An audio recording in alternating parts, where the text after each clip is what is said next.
Okay, welcome back. We're back in the shop and where we pour the resin. As you can see, I've started to paint where the lettering is, where it's been carved out. Now you can see this over here is painted. And all I'm doing is I'm filling in those areas, just like I said before with the table. You want your filler background painted the same color, because if any of that pigment settles too much, the wood will show through, and by then it's too late. So this is the time to do it. So you take the little extra time. You can see even with the wiping, I'm still getting some heavy residue of the paint where I wiped it, but I'm not worried about that because this is all going to get sanded. Show you a spot here. It's all going to get sanded anyhow. And then after it gets sanded, go back over top. You're going to be amazed at what this does.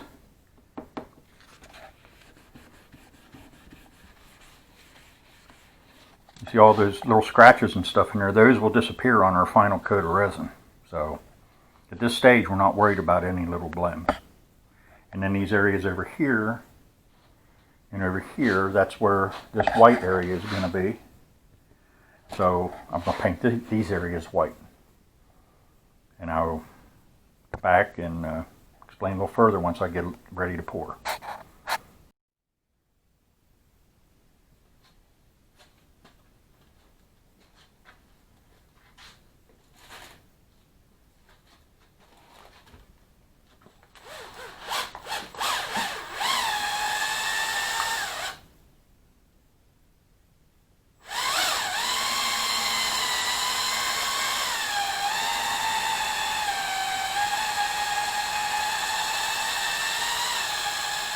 What I'm going to do is I've painted these backgrounds.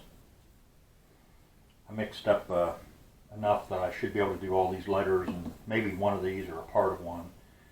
But what I'm going to do is I'm going to pour some of it off and color it this color, and then I'm going to fill those in, and then whatever is remaining I'll make white and start filling these others.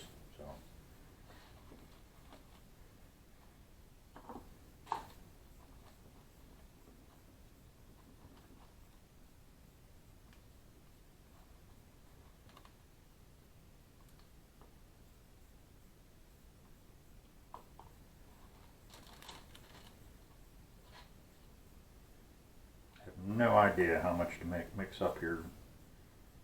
If I've got a little bit left over to waste, so be it. I'd rather have a little bit of waste than not enough. Okay. So what I'm going to do is I'm going to put a little bit of this. This is Lumelite. This is yellow. A little bit of this goes a long ways. This bumblebee yellow I have is just a little bit too bright. So I think what I want to do is I want to add a little bit of this lighter yellow to try and, this is not a good way to do it. I don't know what happened to the dauber. Okay. Oops, got a little extra in there. See what that looks like when it gets mixed up. Yeah, we got a light yellow. I don't know if you can see that or not. It's just a light yellow. And you can see it's transparent. This is what I was telling you, why we use the powders and why we color the backgrounds. If I were to just pour that in there now, all you'd see is that orange or orangish yellow that's down in there.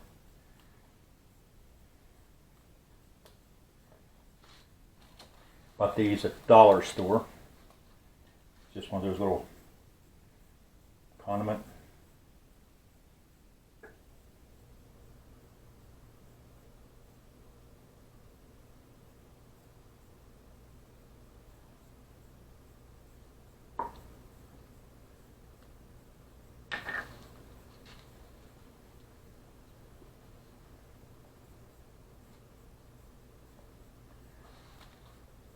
I know this is not going to be reusable when I'm done with this, but I'm still wiping it off the threads.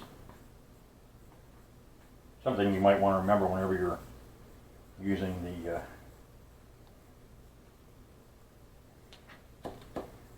the big bottles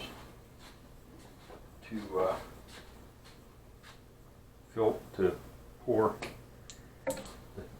part one and part two. I always wipe the threads off. I've had them to where they were pretty hard to get back off. I didn't want that little piece to get in my way, so.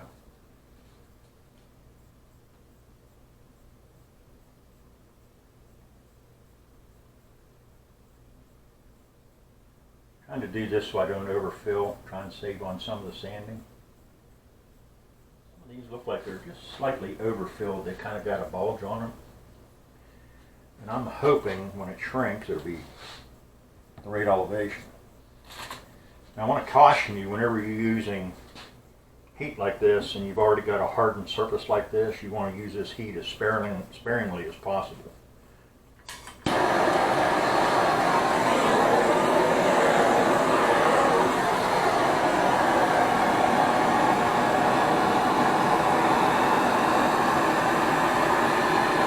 Pretty good.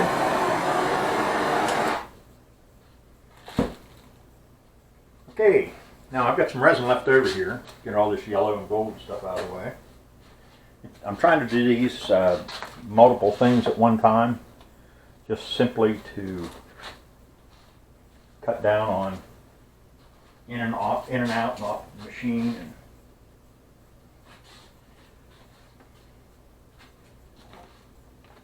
And every time you move it from one place to another and you handle it, putting it on and off the machine and so on and so forth, you always stand the chance of damaging it. I'm just adding some Alumilite white.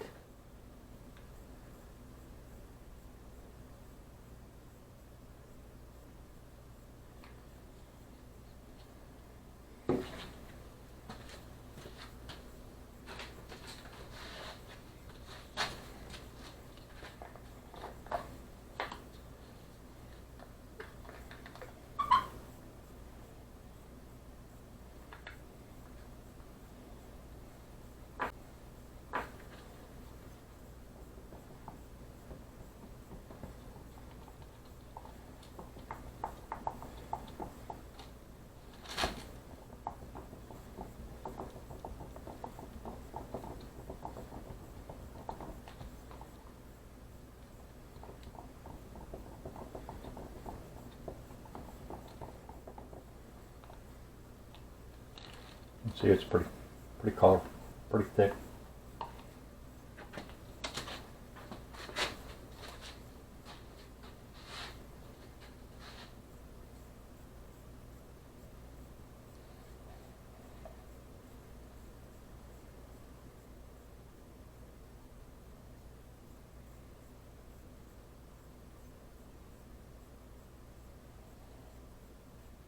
And you know, there's nothing wrong with that if that's what you're the look you're looking for. Again, we got a nice mixture.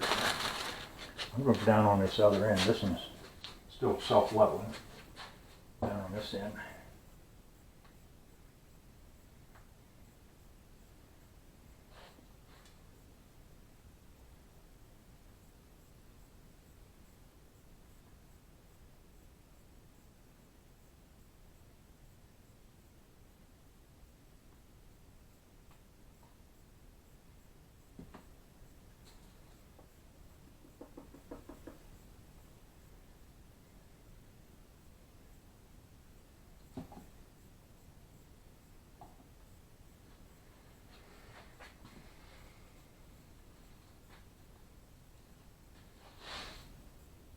It's going pretty good.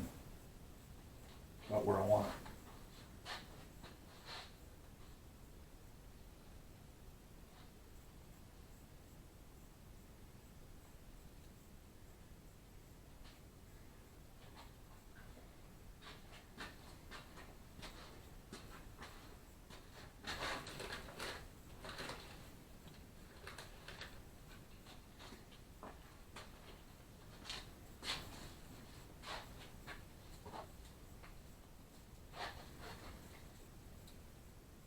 Wow.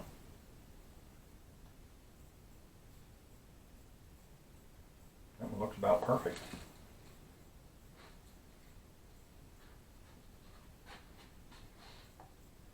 This one just needs just a little bit.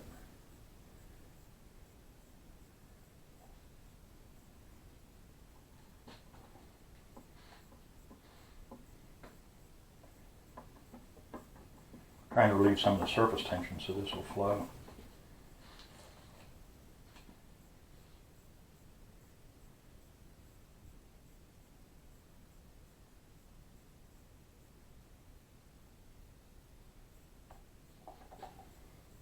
And again, being sloppy, I got some on the table.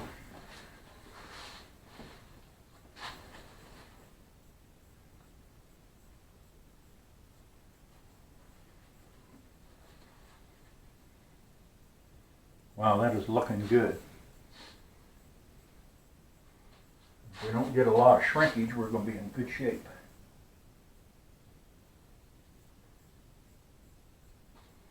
Torch that, see what it looks like.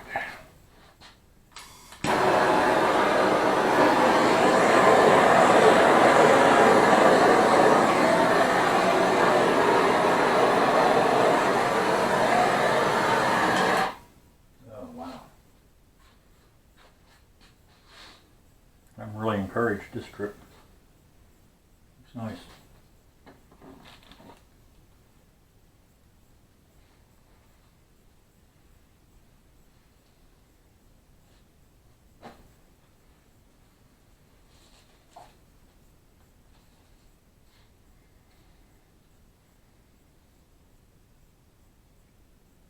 Watch this a little bit more, make sure we don't have more bubbles.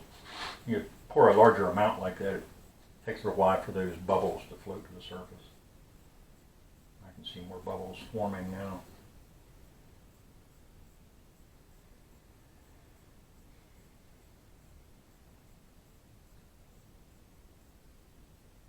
And once this hardens, once it sets, like tomorrow, I'll come in here with that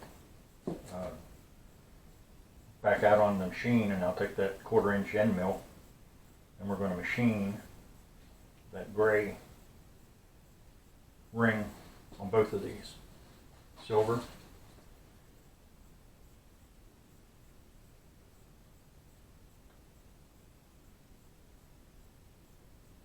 Wow. This poured easier than I thought it would, to be honest with you. I have another torch here. This is what I used to work with. Doesn't put out quite as much heat.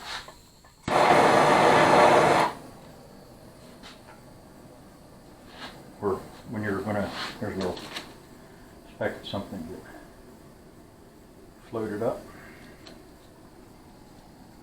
But I can control the heat a little bit better here. Does the same thing, doesn't take much. I'm not spreading that heat over onto this. I'm always afraid of separation.